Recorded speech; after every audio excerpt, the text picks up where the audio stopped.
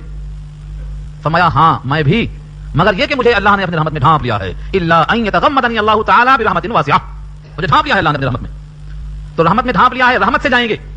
یہاں جملہ وہی ہے، اللہ کا فضل مانگو، فضل. ایک بار فرمایا نبی صلی اللہ علیہ وسلم نے، ابو بکر عمر بیٹھے ہوئے ہیں رضی اللہ تعالیٰ عنہما، جب سارے لوگ جنت سے اپنے اپنے آرام میں ہوں گے اور جہنم سے جتنا نکلنا تھا سب نکل چکیں گے، کوئی باقی نہیں بچے گا. اتنا کمزور ایمان کی کسی کی نظر میں نہیں آ سکے گا، ویسے لوگ بچیں گے جہنم میں، باقی سب نکل جائیں گے. تو اللہ فرمائیں گے اب جنت میں وہ لوگ جن کا نور ایمان اتنا کمزور کہ ذرہ سے بھی کم تھا، کسی کو نظر نہیں آیا کہ سفارش کرے اور لے کے جائے، اب اس کو اللہ تعالیٰ اپنے چلو سے نکالیں گے، لب بھر کے نکالیں گے. ہاتھ اٹھا کے بتائیں اچھا، لب بھر کے نکالیں گے. اس کو دیکھ کر کے حضرت ابو بکر صدیق رضی اللہ تعالیٰ عنہ نے فرمایا اے اللہ کے رسول اور اضافہ کر دیجیے، یعنی ایک لب بھر کے نہیں، دو بار لب بھر کے اٹھائیں گے، امت کا فائدہ ہو جائے گا. حضرت عمر نے کہا بس ہے بس ہے، دونوں میں چل گئی. دوستی بہت ہی تکلف والا انداز سے. عمر تمہارا کیا بگڑ جائے گا اگر اللہ تعالیٰ کو ایک بجائے بھرنے کے دو بار بھر دیں گے، امت کا فائدہ ہو جائے گا. اور نبی جب کہہ دیں گے تو اللہ مان جائیں گے، دو بھر دیں گے، تو تمہارا کیا بگڑ جائے گا؟ پھر وہی سوال، پھر وہی جواب. جناب عمر نے کہا بس ہے اللہ، بس ہے اللہ کا رسول. یہ نوک جھوک چلتی رہی اور آقا مسکراتے رہے. آخر میں فرمایا عمر سچ کہتے ہیں. کیوں؟ اللہ کے لب بھرنے کے بعد کون بچے گا؟ کون بچے گا؟ عمر سچ کہتے ہیں. تو جناب عمر کی تصدیق فرمایا عمر سچ کہتے ہیں، کون بچے گا؟ یہی حال جہنم کا ہوگا. جہنم جب بھوکی پیاسی رہے گی اور سب اس میں ڈال چکیں گے پتھر، انسان اور پتھر. اللہ پوچھیں گے کچھ اور گنجائش ہے کیا؟ کیا تو بھر گئی؟ تو کہے گی اللہ کچھ اور ہے، کچھ اور ہے. پورا ختم ہونے کے بعد کچھ اور ہے، جیسے بھوکی پیاسی ہو اور پھر بالکل نہ بھرا ہو. تو رب کریم اپنا پاؤں رکھ دیں گے جہنم میں، اپنا پاؤں رکھیں گے تو کہے گی قط قط قط قط قط، بس بس بس بس بس، چچار کی آواز آ جائے گی. یہ روایت بخاری میں درج ہے. اور اس کے بعد لکھا ہے یہ پاؤں رکھنے کی وجہ یہ ہے کہ جہنم کبھی بھرے گی ہی نہیں. یوم نقول لجہنم هل امتلأت وتقول هل من مزید، یہ آیت سورہ قاف پارہ 26 کی ہے، اسی کے تحت یہ روایت نقل کیا گیا. هل من مزید، کچھ اور ہے. تو اللہ کا فضل مانگو، فضل. اللہ عدل پہ آ جائیں گے، کوئی نہیں بخشا جائے گا. ہمارے اعمال اس قابل کہاں ہیں؟ زندگی بھر سجدہ کرتے، کبھی سوچو ایک سجدہ اس قابل ہے کہ بخشا جائے؟ سجدے میں ہڑا ہڑی، دل لگتے ہی نہیں. قیام میں ہے تو وہی ہڑا ہڑی، کب ختم ہوگا بھاگے، کب ختم ہوگا بھاگے. محبوب کے سامنے معراج کے موقع پر دل بھرتا ہے کسی کا؟ دل نہیں بھرتا. جیسے دلہا دلہن کو دیکھ کر مسحور ہو جاتا ہے اور شب وصال بہت چھوٹی معلوم ہوتی ہے. مومن کی نماز ایسی ہونا چاہیے، یہ لکھا ہے. نماز میں آپ کہاں کھڑے ہیں؟ اللہ کے سامنے. جلدی کس بات کی، کہاں جانا ہے؟ اس سے بہتر مقام اور منزل کہاں ملے گی آپ کو؟ اس سکون سے پڑھنا ہے نماز. تو نمازوں کا حال یہ ہے کہ اس کا بدلہ ملنے والا نہیں ہے، اس لیے اس کو اچھا بناؤ اور ساتھ ساتھ اللہ کا فضل مانگو. فضل جب تک اللہ کا فضل نہ ہوگا بخشا نہیں جائے گا بندہ. فضل. اللہم انا نسألک العفو والعافیہ، یہ آقا نے سکھایا ہے. عفو، معافی مانگو، معافیہ، دونوں جہان میں معافی مانگو، کیونکہ تمہارے اعمال اس قابل نہیں ہیں کہ تنہا کافی ہو جائیں. چنانچہ حدیث میں ایک دعا ہے آقا کی، فرمایا اللہم مغفرتک اوسع من ذنوبنا، اے اللہ آپ کی مغفرت زیادہ گنجائش والی ہے میرے گناہوں کے مقابلے میں. ورحمتک ارجع عندنا من اعمالنا، اور آپ کی رحمت زیادہ قابل امید ہے ہمارے اعمال کے مقابلے میں.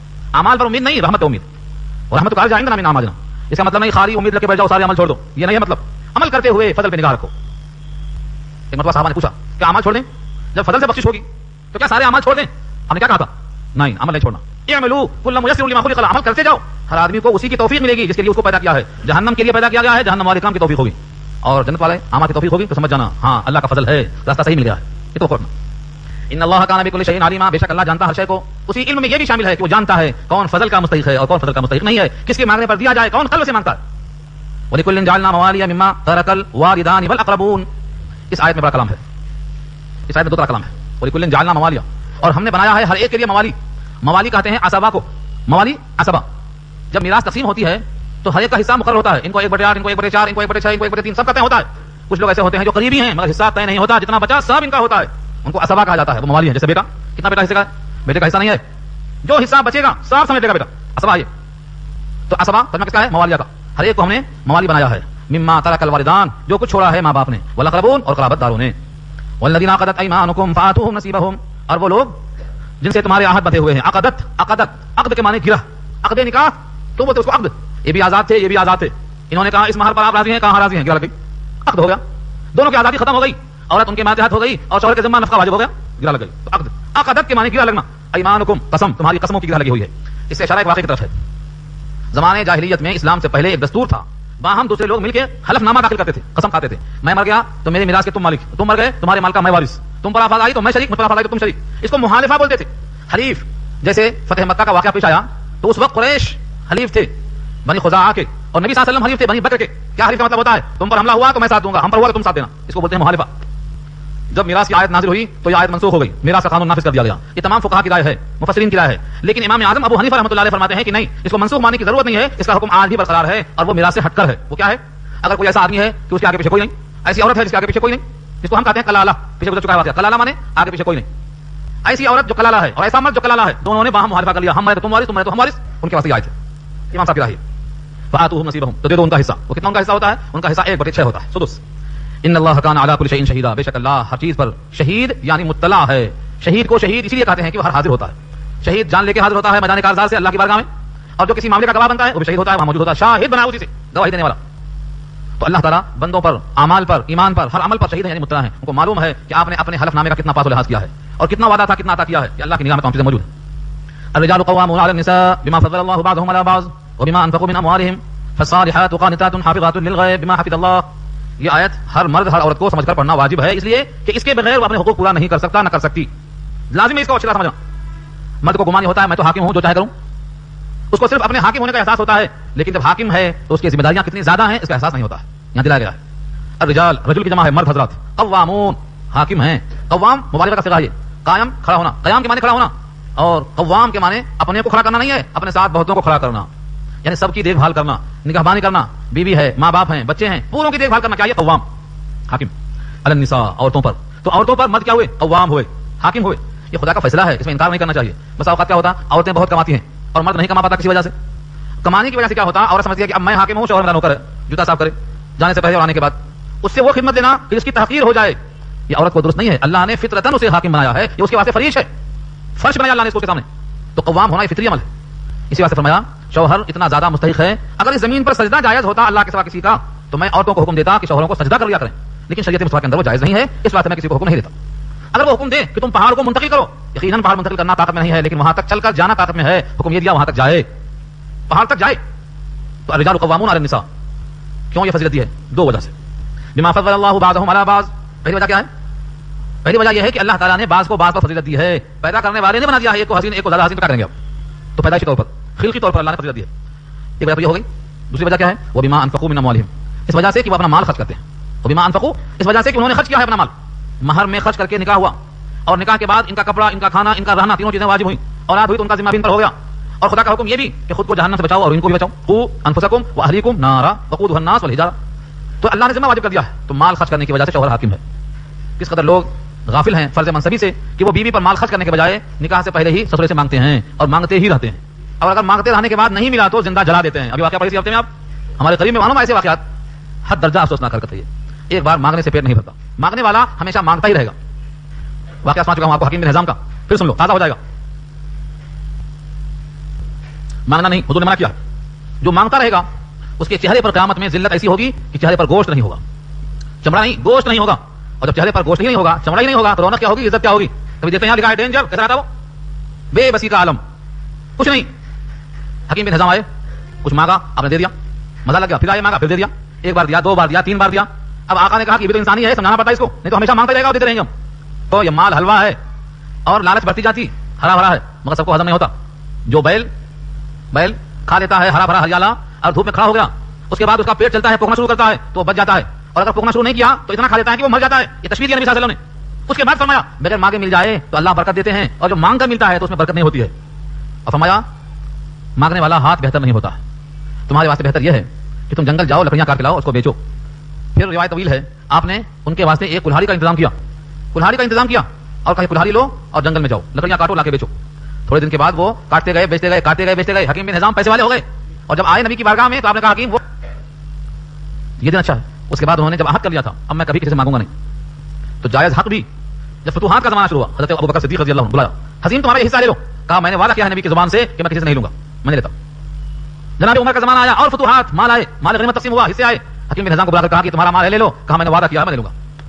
قیامت میں نبی سے ملاقات ہوگی اس حال میں کہ میں وعدے پر قائم رہنا چاہتا ہوں. جناب عمر نے کہا لوگوں تم گواہ ہو کہ ان کا حق میں نے دیا تھا, انہوں نے قبول نہیں کیا ہے, تم بھی گواہ رہنا. یہ جذبہ ہے صحابہ کرام کا. اس جذبے پر ہم کو بھی سوچنا ہے, آگے بڑھنا ہے. اللہ تعالیٰ ہم کو, آپ کو, سب کو ہمیں توفیق نصیب فرمائے. یہ آیت بہت طویل ہے, بیمان فقو والی. کتنا باقی؟ اچھا ہاں, نہیں مسئلہ بہت طویل ہے. یہ یہاں سے رکوع شروع ہو رہا ہے نیا. اور فصالحات قانتات بہت طویل گفتگو ہے. یعنی اللہ کی نگاہ میں سب سے بہترین عورت کون سی ہے, اس کے صفات کیا ہیں, اس کی خصوصیات کیا ہیں, اگر عورت سے انبن ہو جائے تو صلاح کی شکلیں کیا ہیں, یہ تمام مسائل اس کے اندر آ رہے ہیں. انشاءاللہ اس کو ہم اگلے ہفتے میں رکھیں گے.